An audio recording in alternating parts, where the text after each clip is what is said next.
સુરત શહેરની આ પાવન ધરતી ઉપર શ્રી સૌરાષ્ટ્ર પટેલ સેવા સમાજ સુરત દ્વારા જમનાબા વિદ્યાર્થી ભવનના લોકાર્પણ પહેલાં જ શૈલેષભાઈ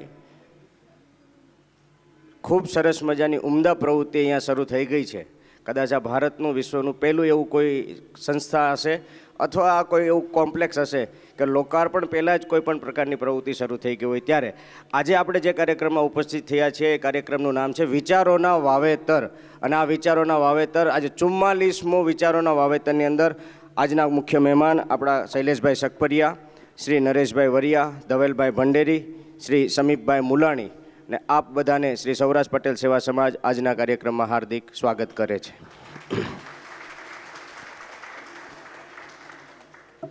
વર્ષો સુધી આપણે બધાએ રાહ જોઈ. લગભગ 500 વર્ષ પછી એક સરસ મજાની ઘડીનો આજનો પહેલો દિવસ શરૂ થઈ રહ્યો છે. અયોધ્યાની અંદર ભગવાન રામ બિરાજમાનની પૂજાવિધિનો આજથી શરૂઆત થઈ રહી છે. ત્યારે આપ બધાને ભારતવાસીઓને અને સૌરાષ્ટ્ર પટેલ સેવા સમાજના આમંત્રણને ઉપસ્થિત આજે 44મા વિચારોના વાવેતરના કાર્યક્રમમાં ઉપસ્થિત સૌ બધાને ભગવાન શ્રી રામની મૂર્તિ પ્રાણ પ્રતિષ્ઠાના ખૂબ ખૂબ અભિનંદન. ભગવાન રામ અને લક્ષ્મણ યુદ્ધ ચાલતું હતું ને ત્યારે એક નાનો એવો સંવાદ કરતા હતા.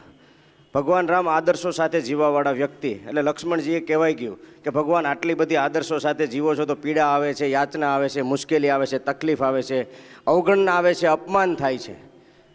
ત્યારે ભગવાન રામે ખાલી એક લીટીમાં જવાબ આપ્યો હતો કે લક્ષ્મણ, આદર્શો સાથે જીવેલું જીવન બીજા માટે આદર્શ બની જાય છે. બસ એવા આદર્શ વિચારોની યુનિવર્સિટી માટે જ પણ આપણે કંઈક અહીંયા ઉપસ્થિત થઈએ છીએ. દર ગુરુવારે સવારે 8 વાગે, 9 વાગે અને 9:30 આ નિત્યક્રમ પ્રમાણે કાર્યક્રમ આપણે પૂર્ણ કરીએ છીએ. ત્યારે બધા ઓમકાર કરી અને આપણા કાર્યક્રમની શુભ શરૂઆત કરીશું. એટલે ખુરશી ઉપર 2 આંખ બંધ કરી ઓમકારનો નાદ કરીશું.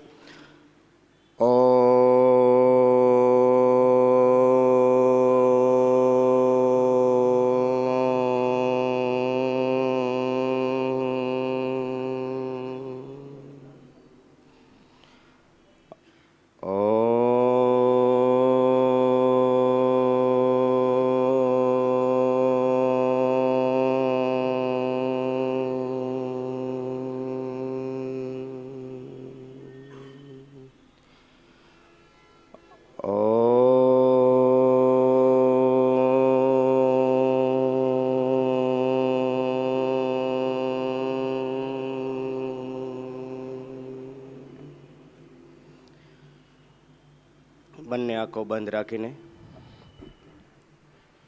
ઊંડો શ્વાસ લઈ શ્વાસોશ્વાસની ક્રિયાને અનુભૂતિ સાથે, અનુભવ સાથે આપણા કાર્યક્રમની વિચારોના વાવેતર કાર્યક્રમની આપણી જે કરોડરજ્જુ છે કે હેલ્થ, આપણા જીવનમાં વેલ્થ અને આપણે હેપીનેસ થઈ રહ્યા છીએ, આવા ઉમદા વિચાર સાથે બંને હાથનો સ્પર્શ કરી આંખો ખોલી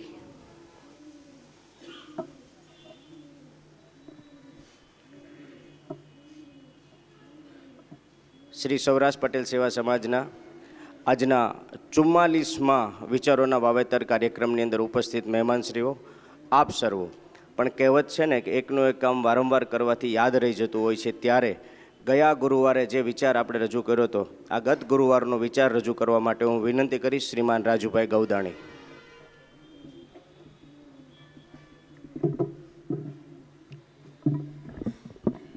આ ફૂલ ગુલાબી ઠંડીમાં એકત્રિત થયેલા સૌ વિચારવાહકોને મારા નમસ્કાર. જોતજોતામાં 11 મહિનાનો સમય આ વિચારોના વાવેતરની શ્રેણી શરૂ થયો. મારા ભાગે ગત ગુરુવારનો 43મો વિચાર જે શ્રી સૌરાષ્ટ્ર પટેલ સેવા સમાજના પ્રમુખ આદરણીય શ્રી કાનજીભાઈ ભાલાળાએ વ્યક્ત કર્યો હતો, રજૂ કર્યો હતો, એમને ફરીથી આજે મમળાવવાનો મારા ભાગ્ય કાર્ય આવ્યું છે. ત્યારે ગયા વખતના ગુરુવારનો ખૂબ મહત્ત્વનો મન આધારિત આખો વિચાર હતો. અને આમ ગણો તો સમગ્ર અસ્તિત્વમાં જે કેન્દ્ર બિંદુ છે મન છે. મન એ વિચારો, સંકલ્પો અને વિકલ્પોનું ઉત્પત્તિ સ્થાન છે. તમે જોજો, મન છે ને સંકલ્પ પણ કરશે અને વિકલ્પ પણ આપશે. સવારે વહેલા ઉઠવું છે, કસરત કરવી છે, એ સંકલ્પ પણ મન આપે.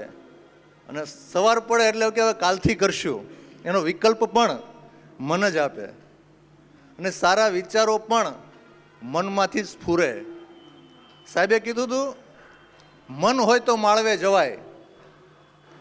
એટલે મન જે ઈચ્છાઓ વ્યક્ત કરે એ પ્રમાણેનું આપણું જીવન ચાલતું હોય છે. એટલે ખૂબ મહત્વનું આ જે મન છે એને આપણે યોગ્ય દિશા આપવી ખૂબ મહત્વની છે. ત્યારે ગયા ગુરુવારનો જે વિચાર હતો કે સફળતા નિષ્ફળતા માટે તન કરતાં મનની ભૂમિકા મહત્વની હોય છે. કારણ કે મન જ આપણને એક દિશા તરફ દોરી જતું હોય છે. મન જ માણસનું વર્તન નક્કી કરે છે અને શક્તિ પ્રદાન કરે છે. સારા વિચારો અને પ્રાર્થના એ મનનો ખોરાક છે. મજબૂત મન માટે તંદુરસ્ત શરીર ખૂબ જ જરૂરી છે.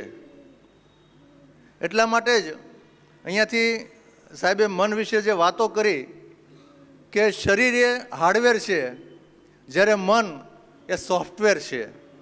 અને હાર્ડવેર અને સોફ્ટવેરને સંચાલન કરતા એ આત્મા એ ઉર્જા પૂરી પાડે છે, પાવર પૂરો પાડે છે. એટલે આપણા માટે આ હાર્ડવેર અને સોફ્ટવેર અને જે ઉર્જા છે, આ ત્રણેયને કેન્દ્રમાં રાખી અને મનને ઢંઢોળવું જોઈએ, મનને યોગ્ય દિશામાં લઈ જવું જોઈએ. મન અને બુદ્ધિ અલગ વસ્તુ છે. બુદ્ધિ મન ઉપર કંટ્રોલ કરવાનો પ્રયત્ન કરતી હોય અને મન અલગ અલગ વિચારોમાં રાચતું હોય, ત્યારે મનને યોગ્ય દિશા તરફ વાળવું એ ખૂબ જરૂરી છે. આ ગયા વખતનો સુંદર વિચાર અહીંયાથી વ્યક્ત કરવામાં આવ્યો. ત્યારબાદ મારા ભાગે જે આપણી પરંપરા શરૂ કરી છે એ પ્રમાણે અન્ય 5 વિચારો અહીંયાથી જે રજૂ કરવાની વાત છે જૂના. તો 16મો વિચાર હતો 29/6/2023 કે સમૂહ ભાવના અને પ્રગતિશીલ વિચારો ગામ અને સમાજને વધુ સુખી કરે છે. નવું જાણવા અને સ્વીકાર કરવાની વૃત્તિ જ પ્રગતિનો આધાર છે. સૌરાષ્ટ્રવાસી પાટીદાર સમાજે તેની સમૂહ ભાવના અને પ્રગતિશીલ વિચારોને કારણે જ નોંધનીય પ્રગતિ કરી છે. વ્યક્તિગત સુખનો આધાર એ રાષ્ટ્રની પ્રગતિ અને સમૃદ્ધિ પર આધાર રાખે છે. આપણે જે કંઈ અત્યારે સુખ સાહ્યબી ભોગવીએ છીએ એ આપણા રાષ્ટ્રની પ્રગતિ અને એની સમૃદ્ધિ પર જ આધાર રાખતું હોય છે. આવી જ રીતના 17મો વિચાર 6/7/2023 અહીંયાથી રજૂ કરવામાં આવેલો કે જીવન વ્યવહારમાં જ્ઞાન કરતાં વર્તન વધુ મહત્ત્વનું છે. કદાચ જ્ઞાન આપણું થોડું ઘણું ઓછું હોય, ભણતર ઓછું હોય, પણ જો આપણું વર્તન યોગ્ય હશે તો દરેક વ્યક્તિ એની નોંધ લેશે. એટલે જ કહ્યું કે સારું વર્તન એ જીવનની સફળતાનો પાયો છે. જ્ઞાનમાં સારું વર્તન અને આવડત ભળે ત્યારે માણસ વ્યવહાર કુશળ બને છે. વાણી, વર્તન અને વ્યવહારથી તમારી ઓળખ બને છે. એટલે 17મા ગુરુવારે જે વિચાર અહીંયાથી રજૂ કરવામાં આવ્યો એ આપણા જીવનમાં ખૂબ મહત્ત્વનો આ એક વિચાર આપણે એને અપનાવી શકીએ, મમળાવી શકીએ, ખૂબ કામ લાગે એવો વિચાર હતો. ત્યારબાદ 18મો વિચાર જે હતો, રોજનિશી લખવાની આદત એ જીવન બદલી શકે છે. એ દિવસે આપણે બધાએ એક સંકલ્પ કરેલો કે દરેક વ્યક્તિ રોજનિશી લખશે. રોજનિશી જે બને છે તે લખી લેવાની ક્રિયા છે, પરંતુ તેનાથી સકારાત્મક ઉર્જા ઉત્પન્ન થાય છે. રોજનિશી તમારા સ્વપ્નોની નોંધ રાખે છે, જે તમને વધુ સક્રિય બનાવે છે. રોજનિશીમાં ઘટના સાથે ચિંતન પણ લખવું જોઈએ, જે તમારી જાત માટે એક ઇતિહાસ સાબિત થશે. ફક્ત આપણે રોજબરોજની ક્રિયાઓ નહીં, પણ રોજબરોજ મનમાં આવતી વિચારો અને ઈચ્છાઓ જે કંઈ છે એને પણ આપણે નોંધીએ તો એક સમયે આપણને જ્યારે વાંચીશું ત્યારે આપણા માટે એક ઇતિહાસ સમાન બની જશે.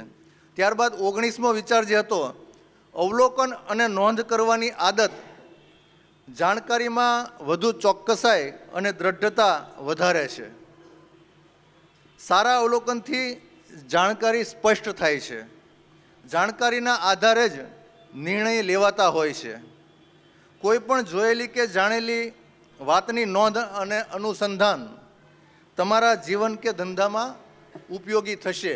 એટલે નાની મોટી આપણી આજુબાજુમાં બનતી ઘટનાઓ ક્રિયાઓને આપણે એનું અવલોકન સતત કરતા રહેવું જોઈએ. ત્યારબાદ 20મા ગુરુવારનો જે વિચાર હતો 27/7/2023, જીવનમાં બહુ પરફેક્શનનો આગ્રહ પ્રેશર અને ડિપ્રેશન આપે છે. આ ખૂબ મહત્ત્વનો વિચાર આજના પ્રવર્તિત સમયમાં સૌને લાગુ પડતો આ વિચાર છે. દરેક કામ વ્યવસ્થિત અને સમયસર જ થવું જોઈએ, પરંતુ તેનો હઠાગ્રહ એ સ્ટ્રેચ ઊભો કરે છે. જીવન અને બિઝનેસમાં તમામ પરિસ્થિતિ આપણા અંકુશમાં નથી હોતી, તેનો પણ આપણે સ્વીકાર કરવો એ ડાપણ છે. પરફેક્ટ રહો, પરંતુ પરફેક્શનની પાછળ આપણે ડોટ ન મૂકવી જોઈએ. બને ત્યાં સુધી આપણે નેચરલી રહી અને ભગવદ્ ગીતામાં જેમ કીધું છે એમ કે કર્મ કરતા રહીએ. પરફેક્શન પ્રયત્ન કરીએ વ્યવસ્થિત રહેવાનો, પણ કદાચ નથી રહેવાતું તો આપણી બોડી લેંગ્વેજ સાથે ઓટોમેટિક સેટ થઈ જાય. અને છેલ્લે મારી વાતને અહીંયા પરિપૂર્ણ કરતા એક સંસ્કૃતનો એક શ્લોક અહીંયાથી વ્યક્ત કરીશ. આહાર નિંદ્રા ભય મૈથુનમ ચ સામાન્ય મેતત પશુભિનારણમ. આહાર, નિંદ્રા, ભય અને મૈથુન આ પશુ અને માનવમાં સમાન છે, તો પછી આપણામાં અલગ શું છે? ધર્મ હિ તેષામ અધિકો વિશેષ ધર્મેણ હિના પશુભિહ સમાના.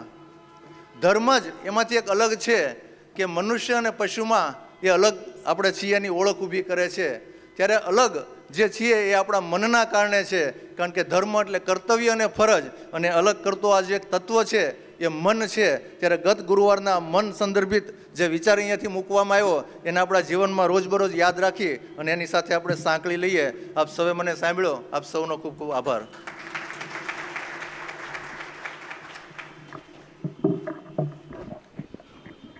ખૂબ ખૂબ આભાર રાજેશભાઈ. તન અને મન સમપ્રમાણમાં સરસ રીતે ચાલે તો જીવન ખૂબ સારી રીતે જીવી શકાય છે. અને ગત ગુરુવારોમાંના 5 વિચારો આપે ખૂબ સરસ રીતે વાગોળ્યા. ત્યારે આજના કાર્યક્રમની અંદર 44મા વિચારોના વાવેતર કાર્યક્રમની અંદર ઉપસ્થિત મહેમાનોને આપણે સન્માનિત કરવા છે. ત્યારે હું વિનંતી કરીશ શ્રીમાન શૈલેષભાઈ સકપરિયાને મંચની આગળના ભાગમાં આવવા માટે અને એમને સન્માનિત કરવા માટે વિનંતી. સવજીભાઈ વેકરિયા અને અરવિંદભાઈ ધડુકને વિનંતી કરીશ શ્રીમાન શૈલેષભાઈ સકપરિયાને આપ સન્માનિત કરશો. શૈલેષભાઈ વિશે વાત કેવી હોય તો એક જ શબ્દ બોલીએ અને ખરેખર સમજાઈ જાય કે આ ટેગલાઇન શૈલેષભાઈની છે. આજની વાર્તા. બસ 1 મિનિટની અંદર સવારે તમે એક આજની વાર્તા સાંભળીએ અને આપણો આખો દિવસ ઉજાસમય જાય, હકારાત્મક જાય. એવા ક્લાસ 1 અધિકારી સરકારશ્રીમાં જેમણે જવાબદારીપૂર્વક કામ કરેલું છે એવા શૈલેષભાઈ સકપરિયા, તેમજ આપણા આજના પૂજા મહેમાન એવા શ્રીમાન નરેશભાઈ વરિયાને મંચના આગળના ભાગમાં આવવા માટે વિનંતી કરીશ. ને એમને સન્માનિત કરવા માટે પણ હું વિનંતી કરીશ શ્રીમાન કાનજીભાઈ ભાલાળા અને ભવનભાઈ નવાપરાને કે આવો શ્રીમાન નરેશભાઈ વરિયાને આપણે સન્માનિત કરીએ, જેઓ એક પત્રકારત્વ ઇન્ડસ્ટ્રીઝની અંદર ખૂબ આગવું સ્થાન ધરાવે છે. ઉજાસ મેગેઝિનથી શરૂ કરી ફુલસાબ દૈનિક પત્ર, લોક સમર્થનથી વાર્તા આગળ ચાલતા 2006થી સુરત શહેરનો સુરતીઓનો જે ધબકાર બની ગયો છે એવા ધબકાર સમાચારના જેઓ હાલમાં તંત્રી તરીકે જવાબદારી પૂરી નિભાવી રહ્યા છે. અને સાઉથ ગુજરાત યુનિવર્સિટીની અંદર પ્રોફેસર ઓફ પ્રેક્ટિસ તરીકે પણ વિદ્યાર્થીઓને શીખવી રહ્યા છે. હું વિનંતી કરીશ આજના એવા બીજા મહેમાન શ્રીમાન ધવલભાઈ ભંડેરી, રિદ્ધિ કોર્પોરેશન, કે જે મંચના આગળના ભાગમાં આવવા માટે, અને એમના ધર્મપત્નીને ગુલાબબેન ધવલભાઈને પણ વિનંતી કરીશ કે તેઓ પણ આ સન્માનમાં જોડાશે. અને એમને સન્માનિત કરવા માટે હું વિનંતી કરીશ કાનજીભાઈ અને રાદડિયા સાહેબને કે આવો આપણે એમને સન્માનિત કરી આવે. ધવલભાઈને સન્માનિત કરવા માટે વિનંતી કરીશ કે આવો હરિભાઈ કથિરિયા.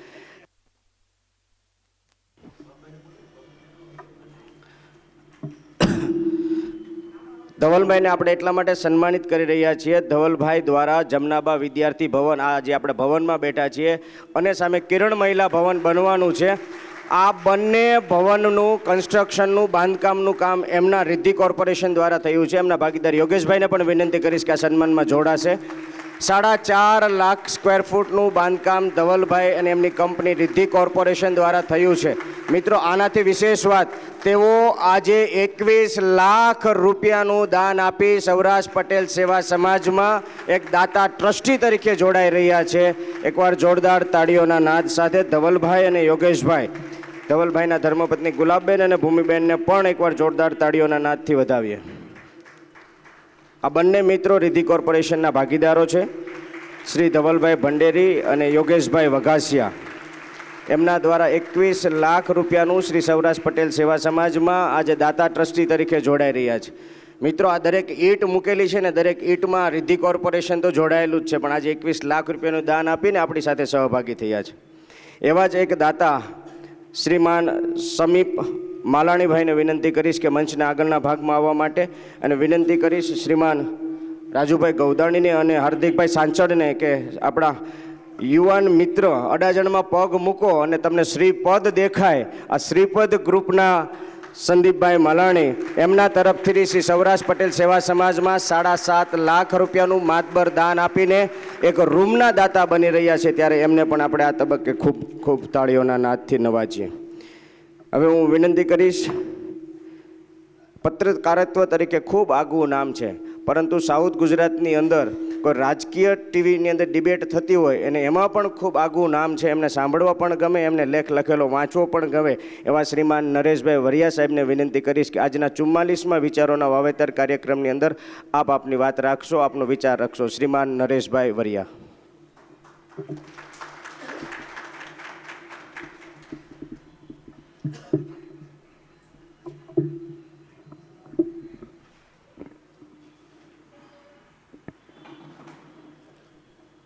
નમસ્કાર. સૌરાષ્ટ્ર પટેલ સેવા સમાજના આ છાત્રાલયમાં ઉપસ્થિત વિચારોના વાવેતરના જે પ્રેરક છે, માત્ર આ વિચાર જ નહીં, જેમના અનેક વિચારથી સૌરાષ્ટ્ર સમાજ ઉપરાંત ગુજરાતના લોકોને નવી દિશા મળી છે, નવી ક્રાંતિ સર્જાઈ છે અને જેના જીવનમાં પ્રકાશ પાડ્યો છે એવા માનનીય મારા આદરણીય વડીલશ્રી એવા અને મિત્ર શ્રી કાનજીભાઈ ભાલાળા, કાર્યક્રમમાં ઉપસ્થિત શ્રી રાજુભાઈ ગોડાણી, શૈલેષભાઈ સકપરિયા, ધવલભાઈ ભંડેરી, સંદીપભાઈ માલાણી તથા અહીં ઉપસ્થિત ઘણા એવા મારા સ્વજનો છે, મારા માર્ગદર્શક જેવા વ્યક્તિઓ છે, એવા સૌજીભાઈ, શ્રી વરસાણી સાહેબ અને આપ સૌરોએ. મને એમ થતું હતું કે અમારે રોજ રાત્રે મોડું ઊંઘવાનું હોય અને સવારે ઉઠવું એટલે અમારા માટે ખૂબ જ કપરી બાબત હોય. અત્યારે તો હું કહું ને તો હજુ સૂતો હોઉં 9 વાગે, અને આટલા વહેલા આપ સૌ અહીંયા ઉપસ્થિત થઈને વિચારના વાવેતરમાં આવી રહ્યા છે. મને ખૂબ જ આનંદ અને ગર્વ થાય છે કે આપ સૌ આ કાર્યક્રમમાં અહીં ઉપસ્થિત થાવ છો અને નિયમિત થાવ છો. શરૂઆતમાં ભાઈએ કહ્યું કે હજુ હોસ્ટેલ પૂર્ણ થઈ નથી, એ પહેલાં જ વિચારોના વાવેતરનો કાર્યક્રમ થઈ રહ્યો છે. જ્યારે છોડ વાવવાનો હોય ત્યારે આપ સૌ અને આપણે સૌ મોટાભાગના ખેડૂતો ખેતી સાથે સંકળાયેલા છીએ. આપણને ખબર છે કે વૃક્ષનું વાવેતર ક્યારે કરવામાં આવે તો એના મૂળિયા મજબૂત થાય, અને મજબૂત થયેલા મૂળિયા જ્યારે વટવૃક્ષ બને ત્યારે એનો ફાયદો થતો હોય છે. આવો સારો વિચાર અને હજુ શરૂઆત થતી હોય ત્યારે શ્રી કાનજીભાઈ જ આપી શકે, અને આ વિચારોના વાવેતરની સૌથી મોટી સફળતા છે જીવનની અંદર. અને એમના 3 સૂત્રો છે, હેલ્થ, વેલ્થ અને હેપીનેસ. આપણા વડીલો કહી ગયા છે કે પહેલું સુખ તે જાતે નર્યા. આજના આધુનિક યુગમાં આપણે એ સુખને વેલ્થ સાથે જોડી દીધી છે, સાધનો સાથે જોડી દીધી છે, અને એના કારણે આપણે જે ખરેખર જીવનની અંદર પ્રાપ્ત કરવું હોય, જેને ખરેખર ખુશી કહેવાય, જે હેપીનેસ છે, એ હેપીનેસથી દૂર થઈ રહ્યા છીએ. એનું કારણ કે આપણે સુખને સગવડ સાથે જોડી દીધી છે. સુખ સગવડ આપી શકે, સગવડથી સુખ મળી શકે, પણ ખુશી એ આંતરમનની ભાવના છે. દરેક વ્યક્તિ માટે ખુશીના પ્રકારો જુદા હોય છે. એને કઈ રીતે ખુશી પ્રાપ્ત કરવી એના વિચારો અલગ હોય છે, કોઈક વ્યક્તિને આપણને આટલા બધા ફિલ્મો આવે, આટલા પુસ્તકો છે, આટલા વ્યક્તઓ થતા હોય તો કોઈકની એક ફિલ્મ બહુ ગમે અને એ ફિલ્મ આપણને નથી ગમતી, કારણ કે એ ફિલ્મથી એની જે માનસિક ઘડતર થયું હોય એ એને ખુશી આપતી હોય છે. આપણું જે માનસિક ઘડતર થયું હોય તો આપણને એ અલગ પ્રકારનું એમાંથી ખુશી મળતી હોય છે. એટલે દરેક આજે સૌથી મોટી જો કોઈ સમસ્યા હોય તો વ્યક્તિના સ્ટ્રેસની છે, કારણ આપણે ખુશીને ભૂલીને સાધનોની પાછળ દોડીએ છીએ, આનંદની અનુભૂતિ પાછળ દોડીએ છીએ અને એ આનંદની અનુભૂતિ, બુદ્ધે કહ્યું છે એમ, આનંદની અનુભૂતિ પાછળની દોડ હંમેશા આપણને દુઃખ આપતી હોય છે. આપણે સાધનો પ્રાપ્ત કરી લઈએ પણ સાધનોની પ્રાપ્તિ પછી આપણને ક્ષણિક જ આનંદ થતો હોય છે, તરત આપણે બીજા સાધનની પાછળ દોડતા હોઈએ છીએ.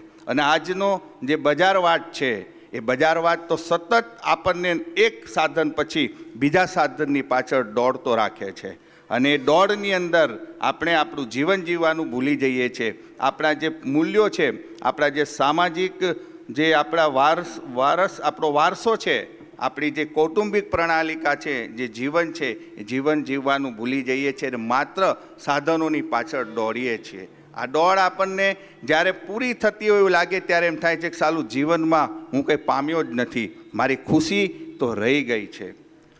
આપણો સમાજ અત્યારે આપણા પણ મૂલ્યો બદલાઈ ગયા છે. ખુશી આપણે ખાસ કરીને આપણા સૌરાષ્ટ્રવાસી સમાજમાં આપણે જ્યારે દીકરીને આપવાની હોય ત્યારે એમ જોઈએ છે કે એની પાસે સગવડો કેટલી છે, એનું સુખ કેટલું છે. એ સાધનોની અંદર સુખ જોઈએ.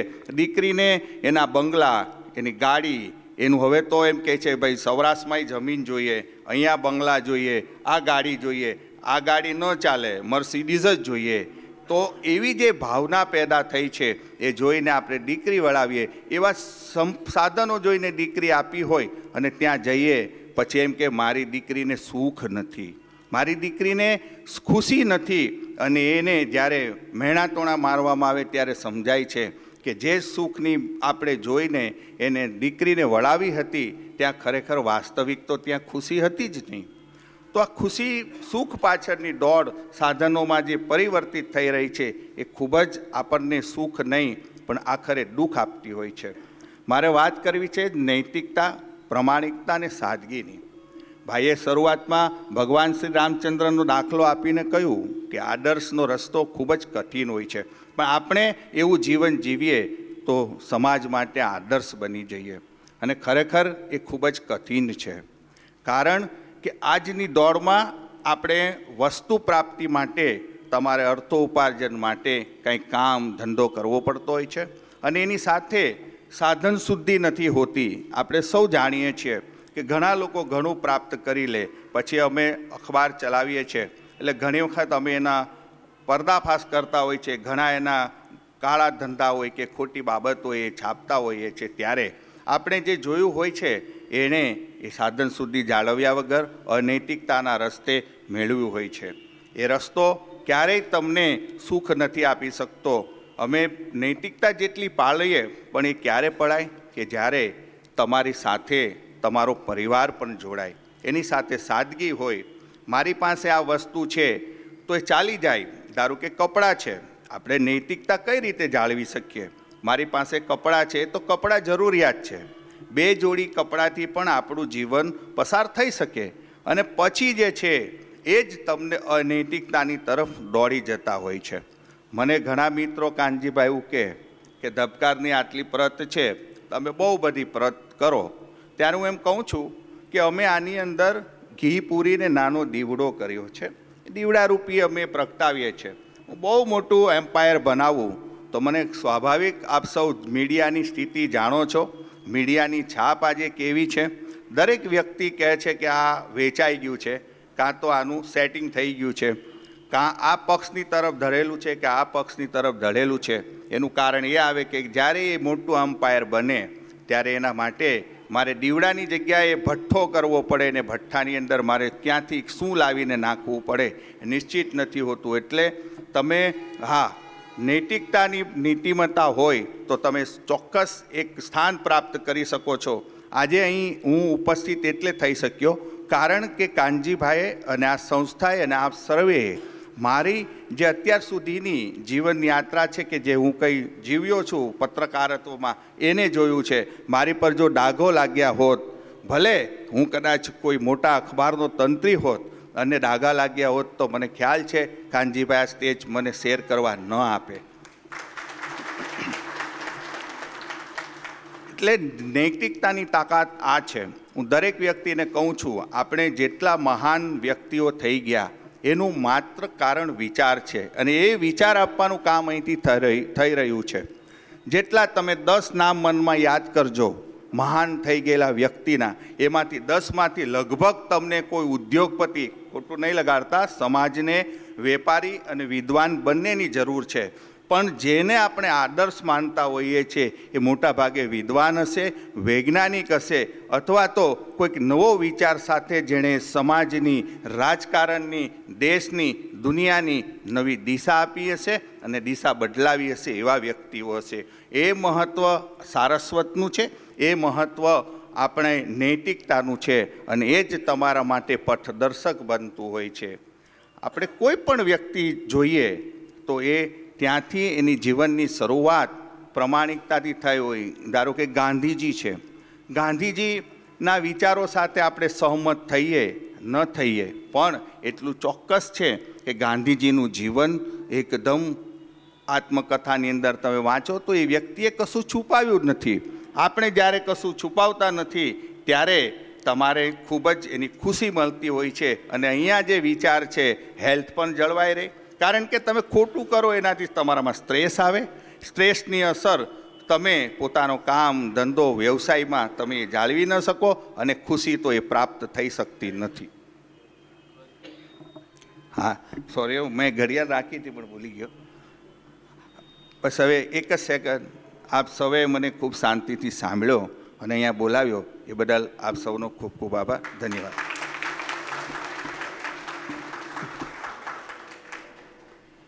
નરેશભાઈ વરિયાનો ખૂબ ખૂબ આભાર. ખૂબ ઉમદા વિચાર રજૂ કર્યો.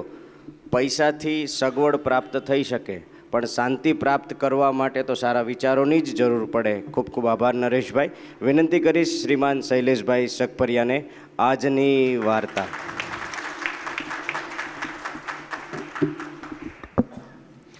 નમસ્કાર. મંચસ્થ મહાનુભાવો અને મંચાભિમુખ આપ સૌ જ્ઞાન પીપાસુઓ, 10 મિનિટ મારી પાસે છે. હું 9 મિનિટમાં પૂરી કરીશ મારી વાત, કે જેથી કરીને સમય મર્યાદામાં આપણે આ કામ પૂરું કરી શકીએ.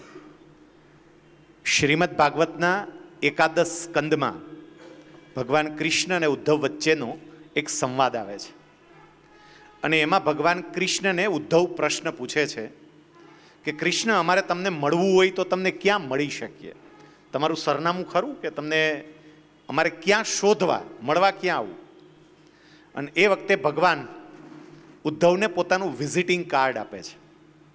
ભગવાન પોતાનું સરનામું કહે છે.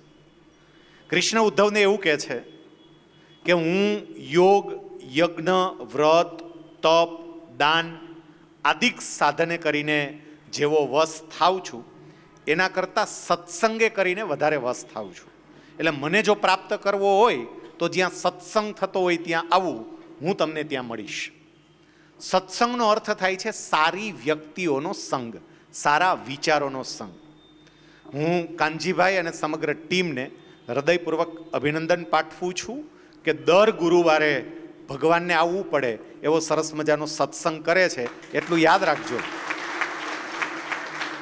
આ ભગવાનને મળવાનું સરનામું છે. અને ખાલી શ્રીમદ ભાગવતમાં જ વાત કરી છે એટલું નહીં, ગોસ્વામી તુલસીદાસજી હનુમાન ચાલીસામાં પણ કહે છે, કુમતિ નિવાર સુમતિ કે સંગી. જ્યાં હું કોણ છું, હનુમાનજી કોણ છે તો કે ખરાબ વિચારોને દૂર કરનારા, અને જ્યાં સારા વિચારો હોય ને એની સાથે રહેનારા છે. મિત્રો, આજે હું આપને એક વિચાર, કારણ કે આ 44મો મણકો છે, દર અઠવાડિયે આપને એક વિચાર અહીંથી મળે છે. હેલ્થ, વેલ્થ અને હેપીનેસ માટે એક નવો વિચાર આપની સમક્ષ આજે તરતો મૂકું છું. Update your self, otherwise you will be outdated. તમારી જાતને અપડેટ કરજો, નહીતર તમે આઉટડેટેડ થઈ જશો. આ હું નથી કહેતો, ભગવાન વિષ્ણુના 10 અવતારની કથા આપણને આજ શીખવે છે કે જીવનમાં અપડેટ થવું, નહીંતર આઉટડેટ થઈ જશું. કદાચ આપણે ભગવાનના 10 અવતારની કથા આ દ્રષ્ટિએ નહીં વિચારી હોય. હવે જરા વિચારજો, ભગવાન વિષ્ણુનો પહેલો અવતાર એટલે મત્સ્ય અવતાર, અને માછલું એટલે જળમાં રહેનારું જીવ. આખી અપડેશનની આ યાત્રા કે અપડેશનની જર્ની પર વિચાર કરજો. બીજો અવતાર એટલે કૂર્મ અવતાર, કાચબો. કાચબો છે પાણીમાં પણ રહે અને કાચબો જમીન પર પણ રહે. માત્ર પાણીમાં નહીં, હવે પાણીમાંથી જમીન તરફની યાત્રા શરૂ થઈ, અપડેશન. ભગવાનનો ત્રીજો અવતાર એટલે વરાહ અવતાર.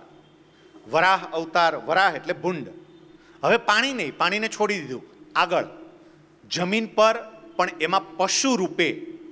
ચોથો અવતાર એટલે નૃસિંહ અવતાર, અડધા પશુ અડધા મનુષ્ય. હવે પશુય નહીં રહું, પશુમાંથી મનુષ્ય તરફની યાત્રા. પાંચમો અવતાર એટલે વામન અવતાર, કે હવે પૂર્ણ મનુષ્ય, પણ મનુષ્યની ઊંચાઈ બહુ ઓછી, હજી ઉત્ક્રાંતિ અવસ્થામાં હોય એવા મનુષ્ય. છઠ્ઠો અવતાર એટલે પરશુરામ અવતાર, હવે પૂર્ણ મનુષ્ય, એકદમ પૂરી હાઈટ સાથે, પૂરી ઊંચાઈ સાથેના મનુષ્ય. સતત અપડેશન આગળ ચાલે છે. સાતમો અવતાર એટલે રામ અવતાર.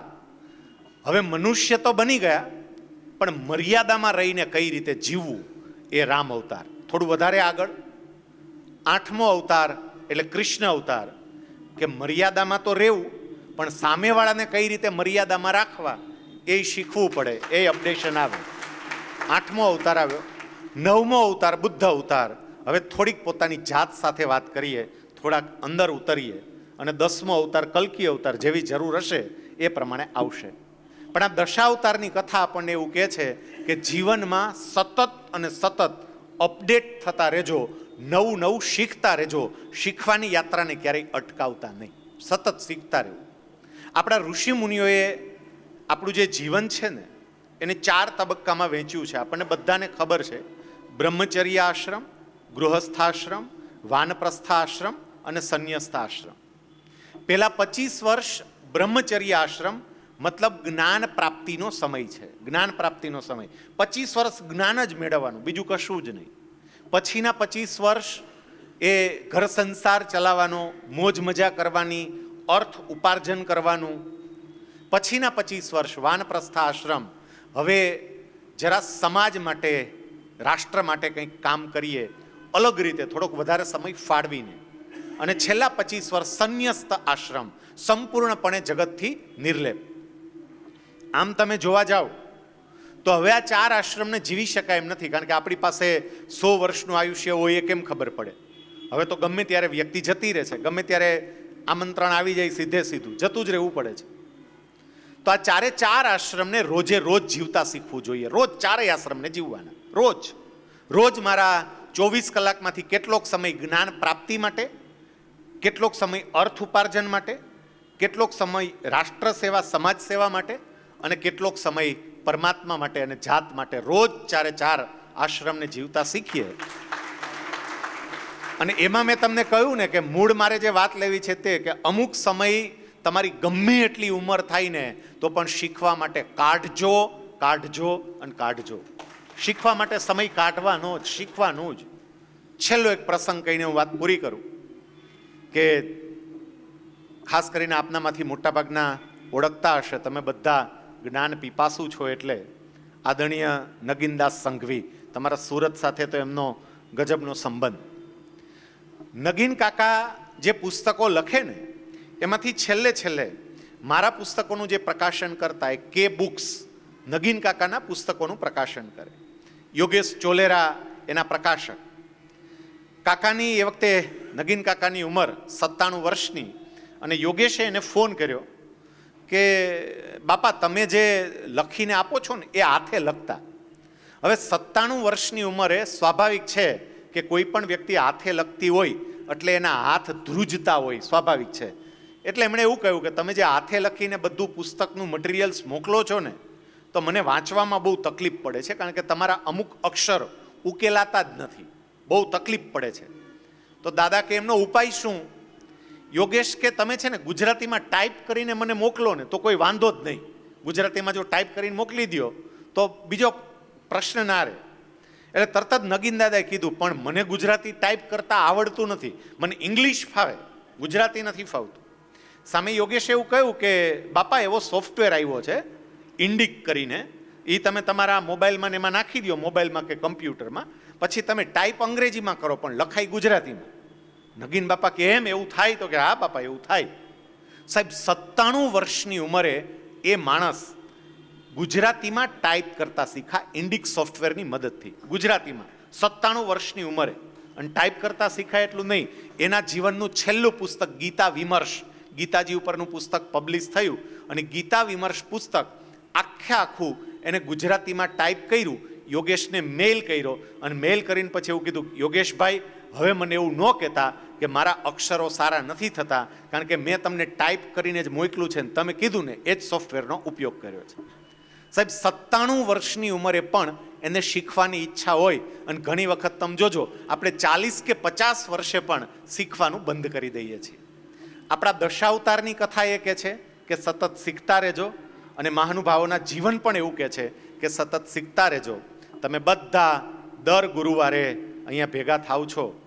સાહેબ હું તો એવું કહું છું કે કદાચ સમગ્ર વિશ્વની આ પહેલી આવી ઘટના હશે કે જ્યાં હજુ તો મકાન બનતું નથી, ત્યાં તમે વિચાર વિમર્શ માટે આવો છો અને આટલી મોટી સંખ્યામાં આવો છો.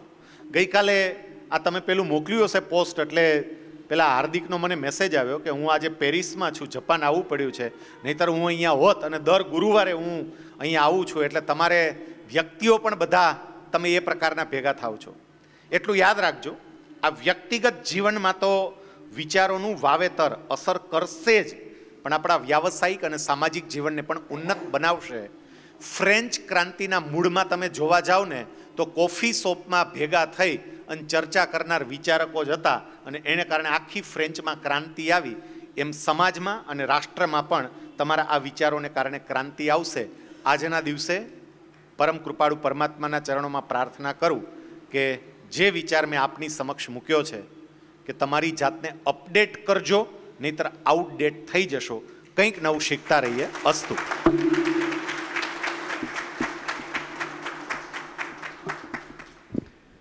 ખૂબ ખૂબ આભાર શૈલેષભાઈ. જેટલી વાર તમને સાંભળીએ એટલો અમારો સમય ઓછો જ પડતો હોય છે, પરંતુ સમયની મર્યાદાની અંદર ખૂબ ઉમદા વિચાર આપશ્રીએ રજૂ કર્યો.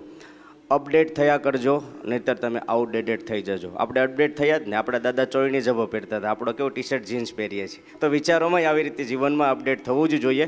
આજના 44મા વિચારને આપની સમક્ષ રજૂ કરવા માટે વિનંતી કરીશ શ્રીમાન કાનજીભાઈ ભાલાળા સાહેબ શ્રી.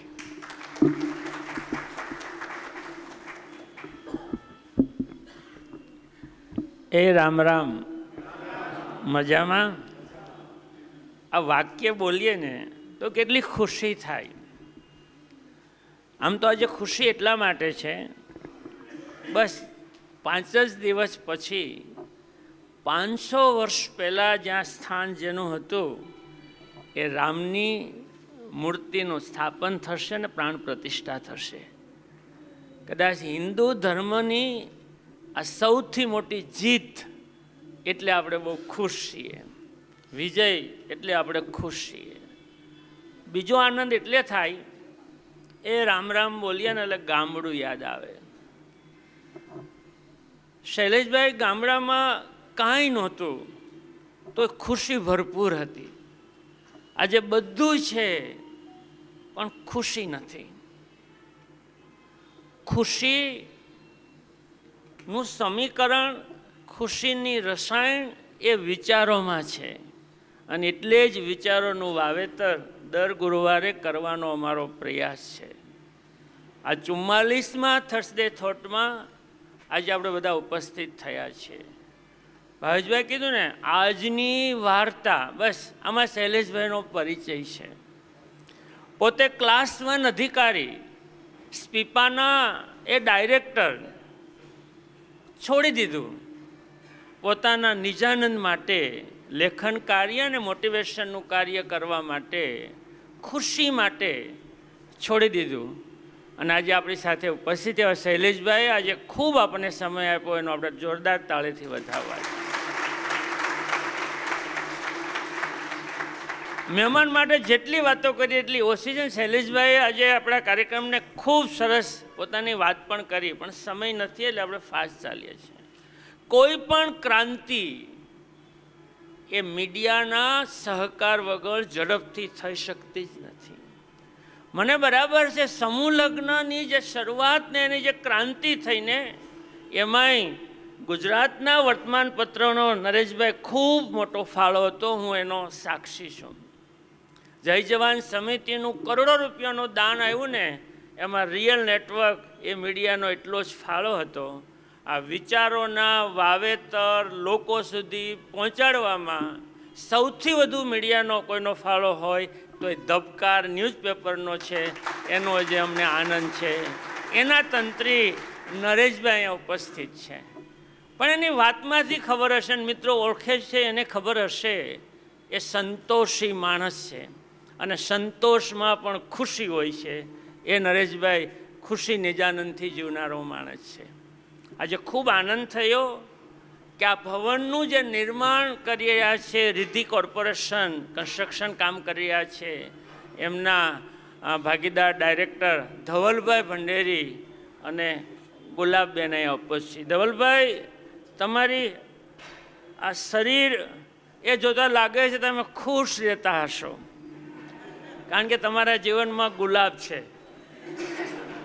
એવા ધવલભાઈ ભંડેરી આજે હું પહેલી જ વાર જેમને મળ્યો છું, પણ ફોનમાં વાત થઈ તેમ લાગે કે એનામાં કંઈક કરંટ છે, કંઈ વાત કરવાની એનામાં જે તાકાત છે એ જ કંઈક જુદા જ પ્રકારની છે.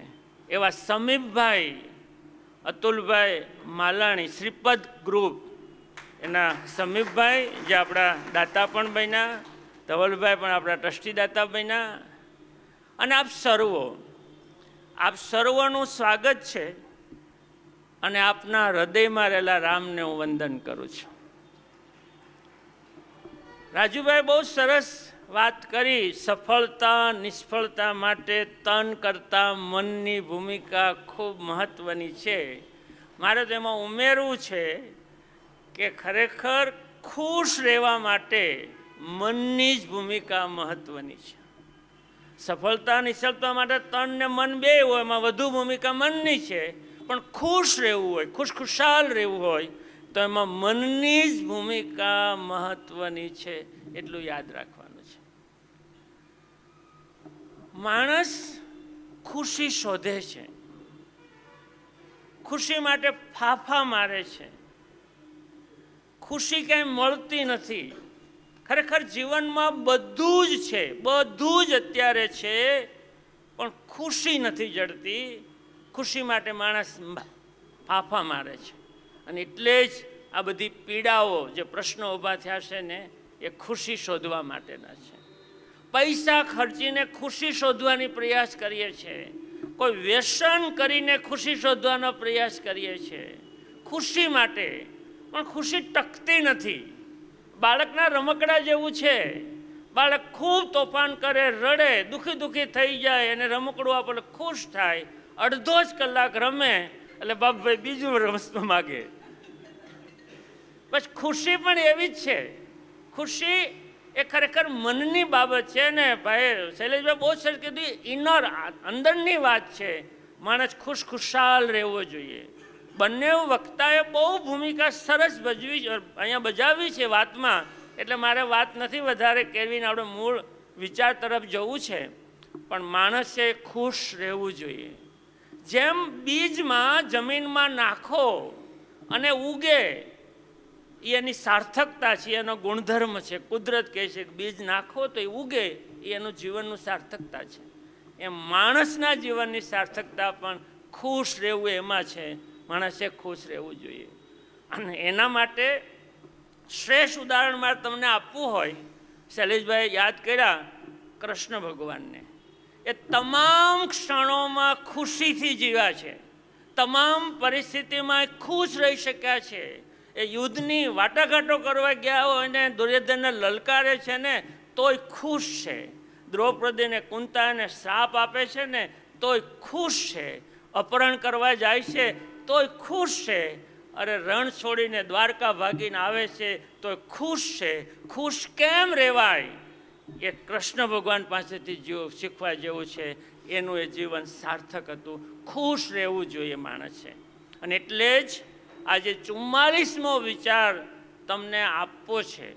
આજનો 44મો વિચાર હું રજૂ કરું છું કે ખુશાલ રહેવું એટલે ખુશીથી છલકાવું.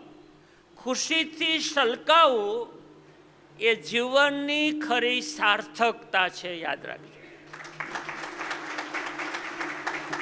ખુશીથી છલકાવું, ખુશ રહેવું, ખુશીથી છલકાવું એ જીવનની ખરી સાર્થકતા છે. આપણે તન અને મનને જુદું પાડ્યું, સુખને જુદું પાડ્યું. આ સુખ કરતાં થોડુંક આગળ આપણે ખુશીને આજે જુદી પાડીએ છીએ. માણસ તરીકે ધબકવું હોય ને તો ખુશીનો અહેસાસ કરવો જોઈએ. દરેક ક્ષણે ખુશ રહેવા માટે તમારે મનને મજબૂત ને મનને મનાવવું પડતું હોય છે. એ ખરું જીવન છે. આપણે સુખ શોધીએ છીએ. બહુ સરસ વાત કરી કે માણસ સુખની પાછળ, સુખના સાધનો પાછળ દોડે છે ને એટલે ટ્રેસ અનુભવે છે.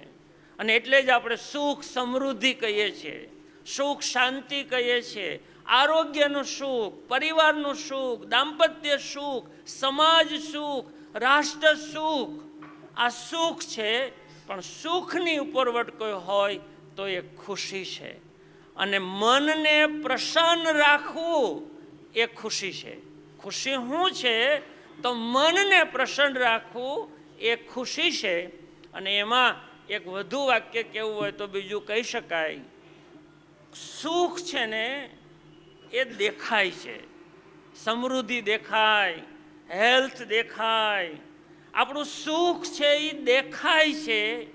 જ્યારે ખુશી છે ને એને આપણે વ્યક્ત કરવી પડે, ખુશીમાં છલકાવવું પડે. એને ખુશી કહેવાય. આપણે બહુ લાંબુ નહીં, આપણે હંમેશા રજવાડાના ફિલ્મ જોતા તો દાસી આવે કે રાજા કુંવરનો જન્મ થયો એટલે રાજા ખુશ થાય અને માળા કાઢે ને આપી દેતા. આવું જોયું છે ને? ખુશી વ્યક્ત કરવાની હોય કોઈ પણ રીતે, એટલે ખુશીથી છલકાવવું જોઈએ, ખુશી વ્યક્ત કરી શકાય. આપણે સોનાના પાંજરામાં પક્ષી હોય તો એને આપણે સુખી ગણવું કે ખુશ ગણવું? કદાચ સોનામાં પાંજરામાં રહેલું પક્ષી એને તમે સુખી ગણી શકો પણ ખુશ ના ગણી શકો. માણસ આ સુવિધાના પાંજરામાં સુખી હોઈ શકે, ખુશ ના હોઈ શકે.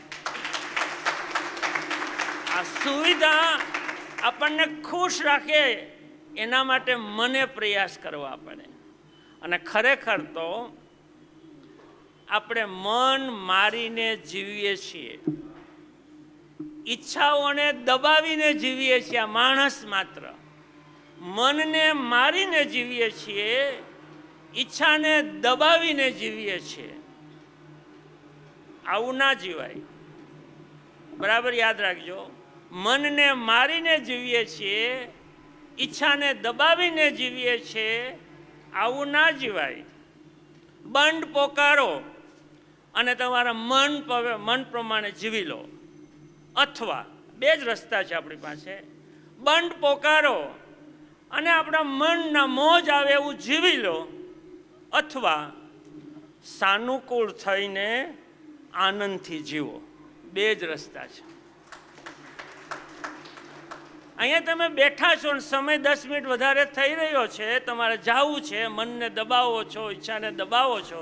તમારી પાસે બે જ રસ્તા છે. ફટાકદન ઊભા થઈને અહીંયા જાઓ, બંધ પોકારો, અથવા તો મનને મનાવો, જરૂર છે હું બેસું છું પણ ટ્રેસ નહીં લેવાનો, એમાં સુખ છે.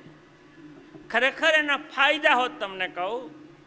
ખુશીથી જીવો, ખુશીથી જીવો, દરેક ક્ષણે આનંદથી જીવો. ખુશીથી જીવો તો હેલ્થ, વર્તન અને સંબંધોને ખૂબ સારી અસર કરે છે. અને એ જ તમને વધુ આનંદ આપે. સમજવા જેવું છે. ખુશીથી જીવો તો ફાયદો જ છે. હેલ્થને ફાયદો થાય, આપણી વર્તનને ફાયદો થાય, આપણા સંબંધો સારા રહે. ખુશીથી જીવીએ તો અને આ જ 3 વસ્તુ આપણને વધુ આનંદ આપે છે, વધુ ખુશી આપે છે. આ સમજવાની જરૂર છે. અને છેલ્લું આ વિચારનો એક બીજો મણકો કહેવો હોય તો એમ કહી શકાય, ખુશ રહેવું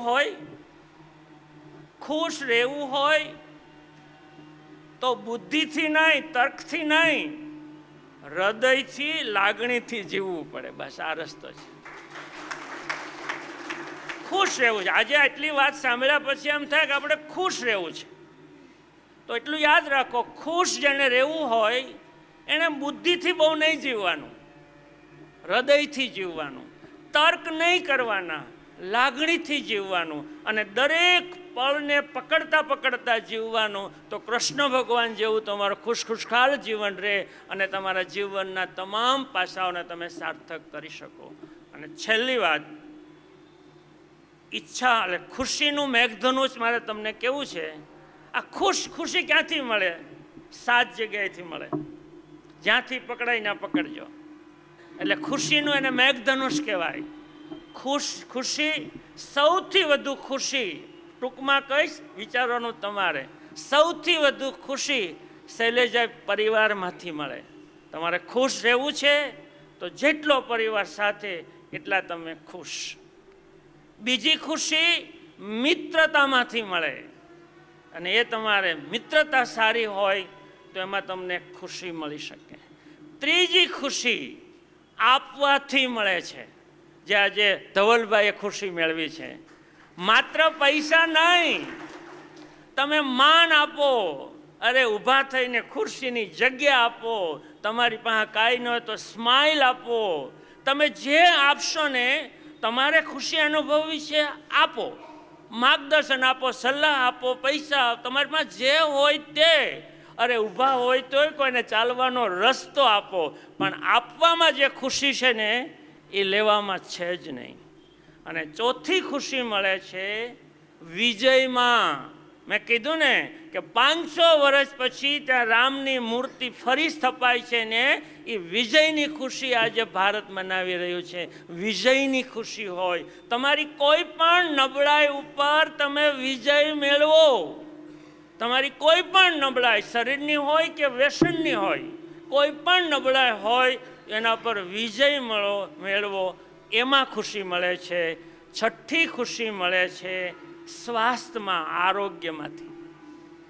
આરોગ્યના ભોગે કશું જ નહીં, એવું મેં એક વખત તમને કીધું હતું. આરોગ્યના ભોગે પૈસા નહીં, પદાય નહીં, પ્રતિષ્ઠા નથી જોતી. આરોગ્યને સાચવવાનું છે, એમાં મળે છે. અને 7મી ખુશી મળે છે આશાઓમાં. માણસ આશાઓમાં જીવવો જોઈએ. ગમે તેવી હોસ્પિટલ હોય તો એમાંથી બહાર નીકળશું, ગમે તેવી મુશ્કેલી હોય તો એમાંથી બહાર આવશું. જે વ્યક્તિમાં આશાઓ હોય ને, એ કોઈ દી ડિપ્રેશનમાં ન આવે, એ ખુશખુશાલ રહે. તો તમારા જીવનમાં આ ખુશીનું મેઘધનુષ કાયમ ખીલતું રહે, એવી શુભકામના સાથે વિરમું છું. Thank you very much.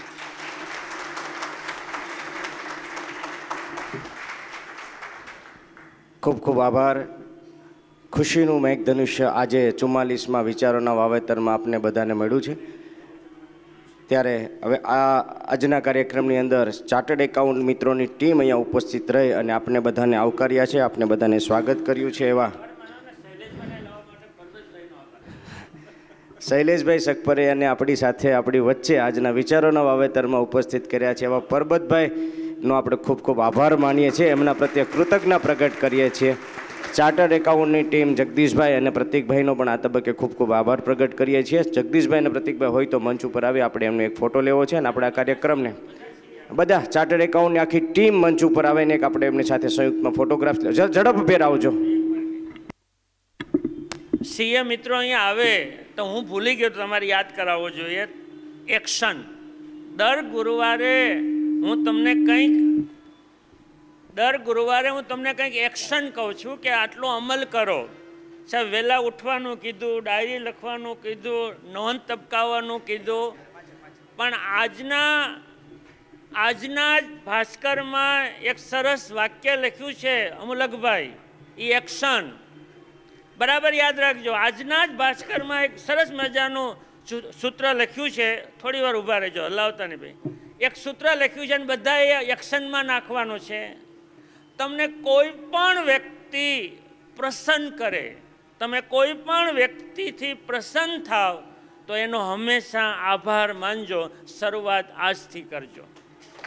કોઈ પણ વ્યક્તિ તમને કંઈક આપે, અરે તમારી સામું ખાલી સ્માઇલ કરે, તમે એન્ટ્રી કરો ને પેલો ચોકીદાર તમને સલામ કરે, કોઈ પણ વ્યક્તિ તમને પ્રસન્નતા આપે તો એનો તમારે આભાર માનવાનો છે. આ થર્સડે થોટનું એક્શન.